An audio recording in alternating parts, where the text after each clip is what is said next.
My name is Faiz Akhtar from CCU school. Dear students, हम chapter number 17 पढ़ रहे थे, चैप्टर नंबर 17 बायोटेक्नोलॉजी। तो इसका जो है ना कि जो टॉपिक है जो आज का वो है अचीवमेंट्स ऑफ जेनेटिक इंजीनियरिंग। क्या जेनेटिक इंजीनियरिंग की अचीवमेंट क्या हैं, मतलब है कि कौन कौन से जो है ना कि हम प्रोडक्ट इनसे हासिल कर रहे हैं और उसके बाद उनके जो है ना कि क्या स्कोप है, क्या उनका यूज़ है, ये हम डिस्कस करेंगे। सबसे पहला पॉइंट है इसके अंदर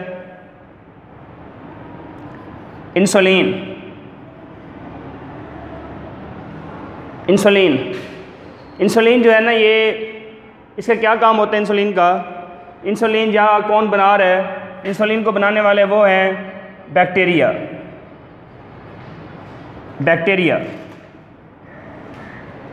ह्यूमन जो है ना कि वो इंसुलिन को बनाने वाला है। ह्यूमन इंसान, हम क्या करते हैं, वो इंसुलिन को जो बनाने वाला जीन होगा वो हम ह्यूमन से निकाल के इंसर्ट कर देते हैं किसके अंदर, बैक्टीरिया के अंदर, जो कि हमने डिस्कस किया था स्टेप्स ऑफ जेनेटिक इंजीनियरिंग। जो बेसिक स्टेप हमने पढ़े थे वहाँ पर हमने ये बात की थी कि कैसे जो है ना कि इंसान का जो जीन होता है इंसुलिन को बनाने वाला वो बैक्टीरिया के अंदर मुंतकिल किया जाता है, और जो ऑर्गेनिज्म जो है ना कि उसको हम जेनेटिकली चेंज कर देते हैं उस ऑर्गेनिज्म को, तो उसको हम नाम देते हैं GMO,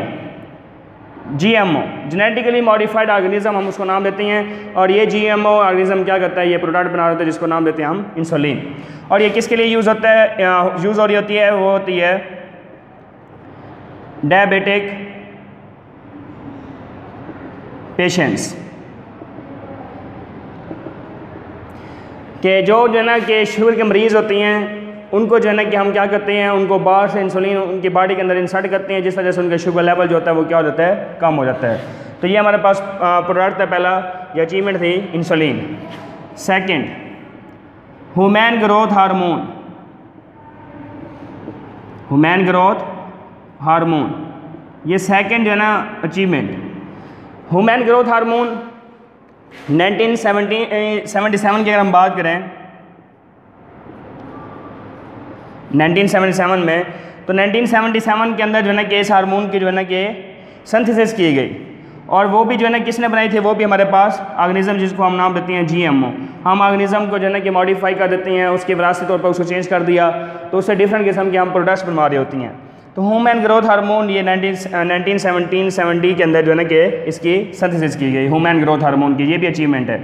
थर्ड पॉइंट है हमारे पास इंटरफेरॉन। इंटरफेरॉन क्या है, इंटरफेरॉन ये एंटीवायरल प्रोटीन है, एंटीवायरल प्रोटीन। मतलब कि बहुत सारी जो है ना कि डिजीज़ होती हैं जो कि वायरस से हो रही होती हैं, हम उस वायरस के ख़िलाफ़ अगेंस्ट वायरस, उस जो है ना कि वायरस के ख़िलाफ़ जो है ना कि हम क्या करते हैं, उसकी ट्रीटमेंट करते हैं, हम इंटरफेरॉन प्रोटीन को यूज़ करते हैं, जिस वजह से वायरस जो होता है वो ख़त्म हो जाता है। तो ये था हमारे पास तीसरा point. Fourth point, thymosin. Thymosin क्या है, थाइमोसिन जो है ना, ये थाइमोसिन जो है ना कि ये क्या करती है, ये किसकी ट्रीटमेंट के लिए इस्तेमाल होती है, treatment for lung and brain cancer.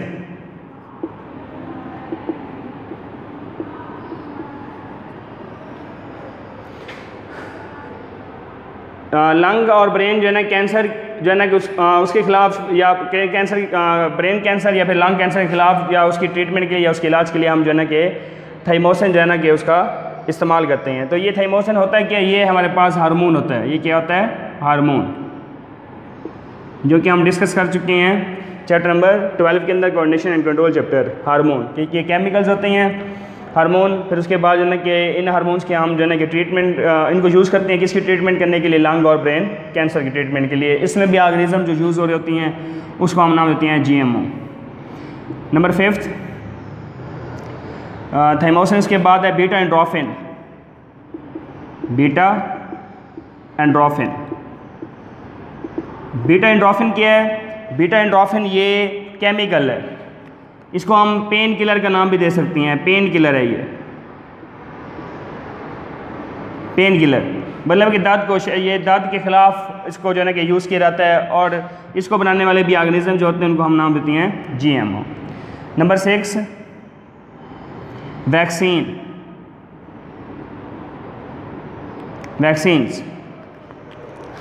ये केमिकल सब्सटेंसेस होती हैं। वैक्सीन्स जो क्या करती हैं या होती क्या हैं, वैक्सीन जो है ना ये केमिकल सब्सटेंसेस होती हैं, और कोई भी डिज़ीज़ है, फॉर एग्जांपल पोलियो डिज़ीज़ है, उसका हम वायरस लेंगे, उस वायरस को या तो डेड किया जाएगा या उसको वीक बनाया जाएगा। फिर उसके बाद जो है ना कि ये जो है ना कि जो वीक और डेड जो पैथोजेंस होंगे उनका मिक्सचर हम बॉडी के अंदर इंजेक्ट करेंगे। ये बॉडी के अंदर जब मिक्सचर जाएगा तो ह्यूमन बॉडी के अंदर ये क्या करेगा, इम्यून सिस्टम को स्टिमुलेट करेगा।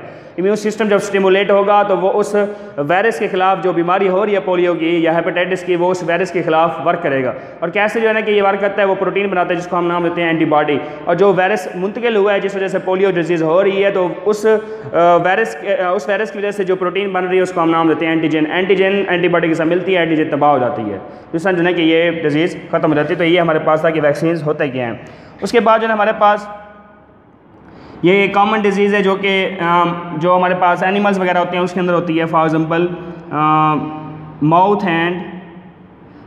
And foot disease, mouth and foot disease जो कि हमारे पास किस में पाई जाती है, कैटल हो गए, कैटल्स, उसके बाद गोट्स, बकरी वगैरह, मवेशी वगैरह, डियर वगैरह, हिरन वगैरह, तो इनके अंदर जो है ना कि ये पाई जाती है। तो उसके लिए भी हम वैक्सीन कराते हैं। उसके बाद ना कि जैसे अगर ह्यूमन की बात करें हेपेटाइटिस बी की, तो हेपेटाइटिस बी के ख़िलाफ़ भी हम वैक्सीन कराते हैं। जैसे अभी मैंने आपको बताया भी है कि ये मिक्सचर होता है, कोई भी जो है ना कि पैथोजन है उसका मिक्सचर तैयार किया जाता है। वो तो या तो वो वीक होगा या फिर डेड होगा, वही जो है ना कि बॉडी में मुंतकिल किया जाएगा, जिससे इम्यून सिस्टम को स्टिमुलेट किया जाएगा। इम्यून सिस्टम फिर इसके खिलाफ काम करता है जो बीमारी हो रही होती है। उसके बाद है नंबर 7,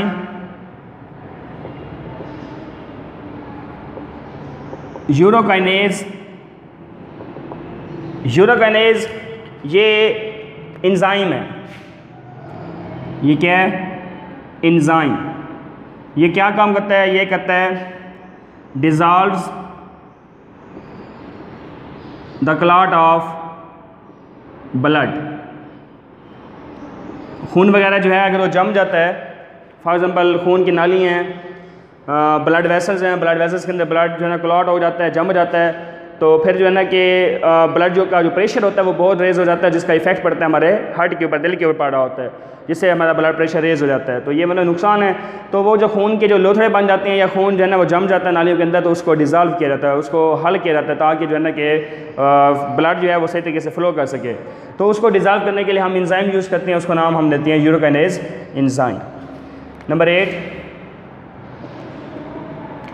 हीमोफीलिया। हीमोफीलिया ये इनहेरिटेड डिजीज़ है, इनहेरिटेबल डिजीज़। फॉर एग्जांपल जो है ना कि फ़ीमेल का एग सेल है, एग सेल ये एग सेल है फ़ीमेल का, तो इसमें हम देखेंगे कोई डिफेक्टिव जीन है। अगर डिफेक्टिव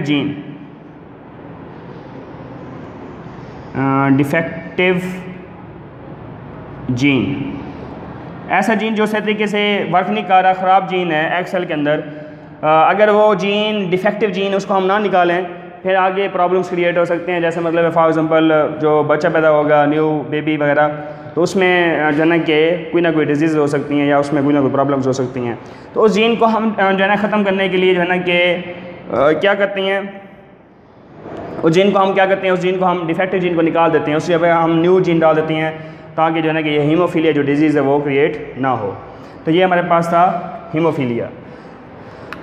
नंबर 9, ब्लड डिजीज़।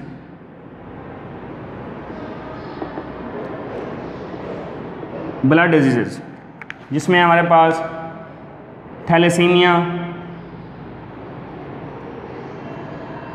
जो कि बच्चों के अंदर ये आम होती है, thalassemia, and sickle cell anaemia. तो ये 2 डिजीज़ हैं जो कि ब्लड डिजीज़ हैं, और ये विरासती तौर पर भी हो सकती हैं। तो इसमें भी जो डिफेक्टिव जीन होता है उसको निकाल दिया जाता है, ताकि थैलेसीमिया सिकल सेल एनीमिया की बीमारी ना हो। तो ये हमारे पास नंबर 9, और ये किस वजह से या किसकी मरून मिन्नत है, वो जेनेटिक इंजीनियरिंग की है। जेनेटिक इंजीनियरिंग की वजह से ये सारा काम हुआ है, ब्लड डिजीज़ जो है ना वो उनको ख़त्म किया जा सकता है। Number 10 bone marrow. Bone marrow, तो अगर जो है ना कि बोन मैरो के अंदर जो है ना कि डिफेक्टिव जीन है उसको निकाल दिया जाता है, डिफेक्टिव जीन उसको निकाल देते हैं ताकि बोन मैरो के अंदर कोई प्रॉब्लम्स वगैरह हैं वो सारी ख़त्म हो जाएं।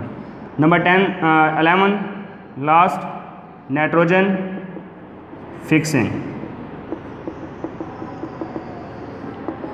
नाइट्रोजन फिक्सेशन ये होती कि इसमें conversion of nitrogen into nitrates and nitrites, conversion of